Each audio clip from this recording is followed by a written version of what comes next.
Twelfth Hindi core ए की एक बहुत ही महत्वपूर्ण चैप्टर है। रजिया सज्जाद जहीर की लिखी रजिया सज्जाद जहीर की लिखी नमक। भारत पाकिस्तान के संबंध और पाकिस्तान से भारत कुछ लाने के विषय पे है और वो ला रही है नमक। जो मुख्य पात्र है वो सैयद है और वो कहती हैं कि हम अपने वादे को तो पूरा करेंगे। और देखिए प्रसंग यही है कि किस तरह से वो नमक भारतवर्ष लेके आती, किन किन परेशानियों से गुजरती है और नमक के प्रति उनकी क्या चिंता है। गहराई से सुनेंगे तो इस चैप्टर में आपको आपके बहुत सारे प्रश्नों के जवाब मिल जाएंगे। बहुत ही भावपूर्ण चैप्टर है ये, बहुत ही बेहतरीन है, मुझे बहुत पसंद है ये। सुनते हैं। उन सिख बीवी को देखकर सफिया हैरान रह गई थी कि किस कदर वह उसकी मां से मिलती थी।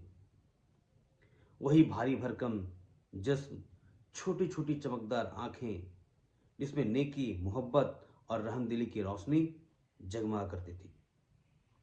चेहरा जैसे कोई खुली हुई किताब, वैसे ही सफेद बारीक मलमल का दुपट्टा जैसे उसकी अम्मा मुहर्रम में ओढ़ा करती थी। जब साफिया ने कई बार उनकी तरफ मोहब्बत से देखा तो उन्होंने भी उसके बारे में घर की बहू से पूछा। उन्हें बताया कि ये मुसलमान हैं, कल ही सुबह लाहौर जा रही हैं अपने भाइयों से मिलने, जिन्हें उन्होंने कई साल से नहीं देखा है।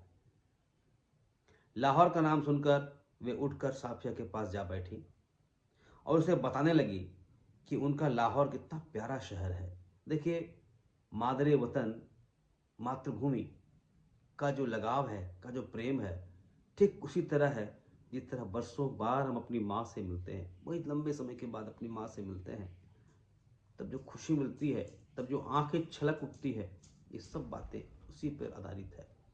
और लेखिका ने प्रयास किया है कि आपको उस भाव से परिचित करवा सके। लाहौर का नाम सुनकर वे उठकर साफिया के पास जा बैठी और उन्हें बताने लगी कि उनका लाहौर कितना प्यारा शहर है, वहाँ के लोग कितने खूबसूरत होते हैं, उम्दा खाने और नफीस कपड़ों के शौकीन होते हैं, सैर सपाटे के रसिया, जिंदा दिली की तस्वीर, ऐसा है लाहौर। एक नाटक लिखा है, जिन्ना लाहौर देखिया जन्माए नहीं। ये बड़ी बातें हैं, आगे इंटरेस्ट होने पर पढ़ेंगे उसको आप। कीर्तन होता रहा, वे आहिस्ता आहिस्ता बातें करती रहीं। साफिया ने 2 बार बीच में पूछा भी, माता जी आपको तो यहाँ आए बहुत साल हो गए होंगे। हाँ बेटी, जब हिंदुस्तान बना था तब आए थे। वैसे तो अब यहाँ भी हमारी कोठी बन गई है, बिजनेस है, सब ठीक ही है, पर लाहौर बहुत याद आता है। हमारा वतन तो जी लाहौर ही है। दिल पलकों से फिर वो पलकों से कुछ तारे टूटकर दूधिया आंचल में समा जाते हैं। समझिए, समझिए इसको। फिर पलकों से कुछ सितारे टूटकर दूधिया आंचल में समा जाते हैं। मैं पढ़ा रहा हूं, मेरा भी हृदय मार्मिक हो रहा है। जब हम अपनी माता के बारे में बात करते हैं, मातृभूमि के बारे में बात करते हैं, उससे लगाव, उससे प्रेम के बारे में बात करते हैं, तो आंखें छलक उठती है। वही लिखा गया है, फिर पलकों से कुछ सितारे टूटकर दूधिया आंचल में समा जाते हैं। बात आगे चल पड़ती है, मगर घूम फिर कर फिर उसी जगह पर आ जाती है, साडा लाहौर। कीर्तन कोई 11 बजे खत्म हुआ। जब मैं प्रसाद हाथ में लिए उठने लगी और साफिया के सलाम के जवाब में दुआएं देती हुई रुखसत होने लगी, तब साफिया ने धीरे से पूछा, आप लाहौर से कोई सौगात मंगाना चाहें तो मुझे हुक्म दीजिए। ये व्यवहारिक बातें हैं। बहुत लंबे समय के बाद अगर कोई कहीं जाता है और उस जगह का जो फेमस उत्पाद होता है, बढ़िया चीज होता है, उसके बारे में लोग कहते हैं कि वहां जा रहे हैं तो मेरे लिए भी ला दीजिएगा। पर ये बात है हिंदुस्तान से लाहौर जाने का और लाहौर से नमक लाने का। वे दरवाजे पर लगी खड़ी थी, सटकर, अटक कर, हिचकिचाकर बहुत ही आहिस्ता से बोली, अगर ला सको तो थोड़ा सा लाहौरी नमक लाना। इस चैप्टर का नाम भी है नमक। 15 दिन यूं गुजर गए कि पता ही नहीं चला। जिमखाना की शामें, दोस्तों की मोहब्बत, भाइयों की खातिरदारियों, उनका बस न चलता था कि बिछड़ी हुई परदेसी बहन के लिए कुछ ना कर दे। भाई भी अपने बहन के लिए कुछ करना चाहता है। ये भाई बहन का प्रेम है। अजीजों की यह हालत थी कि कोई कुछ लेके आ रहा है, कोई कुछ लेके आ रहा है। बहन आई है, इसे कुछ देना है। कहाँ रखें, कैसे पैक करें, कैसे ले जाएं। एक समस्या यह भी थी। सबसे बड़ी समस्या थी बादामी कागज की एक पुड़िया जिसमें कोई सेर भर लाहौरी नमक था। लाहौरी नमक बादामी रंग के कागज की पुड़िया में थी। साफिया का भाई एक बहुत बड़ा पुलिस अफसर था। उसने सोचा कि वह ठीक राय दे सकेगा। चुपके से पूछने लगी, क्यों भैया, नमक ले जा सकते हैं ना? वह हैरान होकर बोला, नमक नमक तो नहीं ले जा सकते, गैर कानूनी है यह। और नमक का आप क्या करेंगी? नमक का आप क्या करेंगी? आप लोगों के हिस्से में तो हमसे ज्यादा नमक आया है। वह झुंझला गई। मैं हिस्से बखरे की बात नहीं कर रही हूं। आया होगा, मुझे तो लाहौर का नमक चाहिए। मेरी मां ने यही मंगवाया है। भाई की समझ में कुछ नहीं आया। मां का तो जिक्र था, वे तो बंटवारे से पहले ही मर चुकी थी। जरा गर्मी से समझाने के अंदाज में बोला, देखिए बाजी, आपको कस्टम से गुजरना है और अगर एक भी चीज ऐसी वैसी निकल गई तो आपके सामान की चिंदी चिंदी बिखेर दें कस्टम वाले। कानून जो। वह बिगड़ कर बोली, निकल जाने का क्या मतलब? मैं क्या चोरी से ले जाऊंगी, छिपा के ले जाऊंगी? मैं तो दिखा के ले जाऊंगी, जता के ले जाऊंगी। भाई, यह तो आप बहुत ही गलत बात करेंगे। कानून, अरे फिर वही कानून कानून कहे जा रहे हो। क्या सब कानून हुकूमत के ही होते हैं? जरा मोहब्बत, मुरव्वत, आदमियत, इंसानियत के होते हैं। आखिर कस्टम वाले भी इंसान होते हैं, कोई मशीन तो नहीं होते। हाँ, वे मशीन तो नहीं होते, पर मैं आपको यकीन दिलाता हूं, वे शायर भी नहीं होते। उनका तो अपनी ड्यूटी करना होता है। अरे बाबा, तो मैं कब कह रही हूं कि वह ड्यूटी ना करे? एक तोहफा है, वह भी चंद पैसों का। शौक से देख ले। कोई सोना चांदी है नहीं, इस मंगले कोई चीज है नहीं, ब्लैक मार्केटिंग का माल भी नहीं। अब आपसे कौन बहस करे? आप अदीब ठहरी, और अदीबों का दिमाग थोड़ा सा तो जरूर घुमा हुआ होता है। वैसे मैं आपको बता ही देता हूं कि आप नहीं ले जा पाएंगी, और बदनामी मुफ्त में हम सबकी हो जाएगी। आखिर आप कस्टम वालों को कितना जानती हैं? उसने गुस्से से जवाब दिया, कस्टम वालों को जाने या ना जाने, पर हम इंसानों को थोड़ा बहुत जानते हैं। और रही दिमाग की बात, सो अगर सभी लोगों का दिमाग हम अदीबों की तरह घुमा हुआ होता तो यह दुनिया बहुत बेहतर हो जाता, है ना भैया?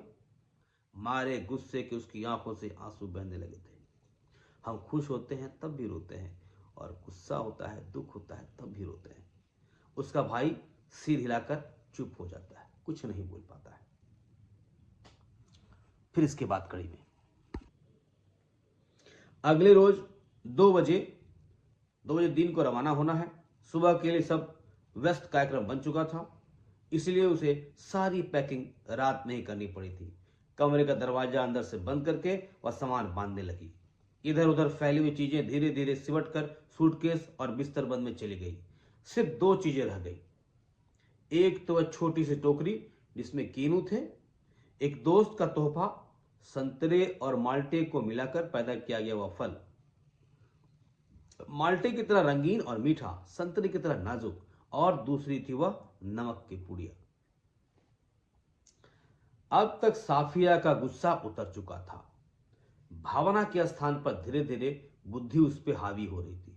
हम जब बहुत भावुक हो जाते हैं तो दिमाग का इस्तेमाल करना बंद कर देते हैं और चाहते हैं कि हमारी बातें मान ली जाए।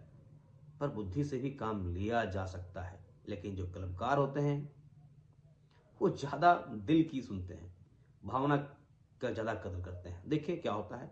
नमक की पुड़िया तो ले जानी है, पर कैसे? अच्छा, अगर इसे हाथ में ले लें और कस्टम वालों के सामने सबसे पहले इसी पुड़िया को रख दें, लेकिन अगर कस्टम वालों ने ना जाने दिया तो मजबूरी है, छोड़ देंगे। अपने आप को समझा रही है। लेकिन फिर उस वायदे का क्या होगा जो हमने अपनी माँ से किया था? हम अपने को सैयद कहते हैं और फिर वायदा करके झुटलाने का नाम, ये सैयद वाले करते नहीं।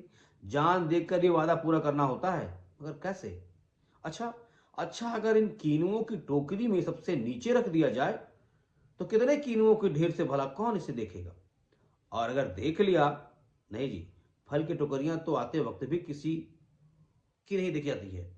उधर से केले, उधर से कीनू, सभी ले जा रहे थे। ठीक है, फिर देखा जाएगा जो होगा। अपने आप को वो समझा रही है। उसने कीनू कालीन पर उलट दिए, टोकरी खाली की और नमक का पुड़िया उठाकर टोकरी की तह में रख दी। एक बार झांक कर उसने पुड़िया को देखा और उसे ऐसा महसूस हुआ मानो उसने अपने किसी प्यारे को कब्र की गहराई में उतार दिया हो। महसूस कीजिए इस शब्दों को। कुछ देर उकड़ू बैठी और पुड़िया को ताकते रही और उन कहानियों को याद करते रही जिन्हें वो अपने बचपन में अम्मा से सुना करती थी, जिन्हें शहजादा अपनी रान चीर कर हीरा छिपा कर ले जाता था और देवों, खौफनाक भूतों और राक्षसों के सामने से होता हुआ सरहद से गुजर जाता था। इस जमाने में ऐसी कोई तरकीब नहीं हो सकती थी, वरना वो अपना दिल चीर कर उसमें नमक छिपा कर ले जाती। उसने एक आह भरी, आखिर वायदे को पूरा करना है। फिर वह कीनुओं को एक एक करके टोकरी में रखने लगी। टोकरी के सबसे नीचे में नमक का पुड़िया है। पुड़िया के इधर उधर आसपास और भी यहां वहां बिल्कुल छिप गई पुड़िया। अस्वस्थ होकर उसने हाथ झाड़े। हो गया। सूटकेस पलंग के नीचे खिसकाया, टोकरी उठाकर पलंग के सिराने रखी और लेटकर दोहरे पर ओढ़ दी। रात को तकरीबन 1:30 बजे थे। मार्च की सुहानी हवा खिड़की की जाली से आ रही थी। बाहर चांदनी साफ और ठंडी थी। खिड़की के करीब चंपा का एक घना दरख्त सामने की दीवार पर पत्तियों के अक्सर लहका रहा था। चंपा बहुत ही बेहतरीन फूल है। कभी कभी किसी तरफ से किसी की दबी हुई खांसी की आहट, दूर से किसी कुत्ते के भौंकने या रोने की आवाज, चौकीदार की सीटी और फिर सन्नाटा। यह पाकिस्तान था। यहां उसके 3 सगे भाई थे, बेशुमार चाहने वाले दोस्त थे, बाप की कब्र थी, नन्हे नन्हे भतीजे भतीजियां थी जो उससे बड़ी मासूमियत से पूछते थे, फूफी जान आप हिंदुस्तान में क्यों रहती हैं, जहां हम लोग नहीं आ सकते? उन सबके और सफिया के बीच में एक सरहद थी और वह बहुत ही नोकदार लोहे की छड़ों का जंगला जो कस्टम कहलाता था। कल वह लाहौर से चली जाएगी। हो सकता है साल भर बाद फिर आए। हाँ?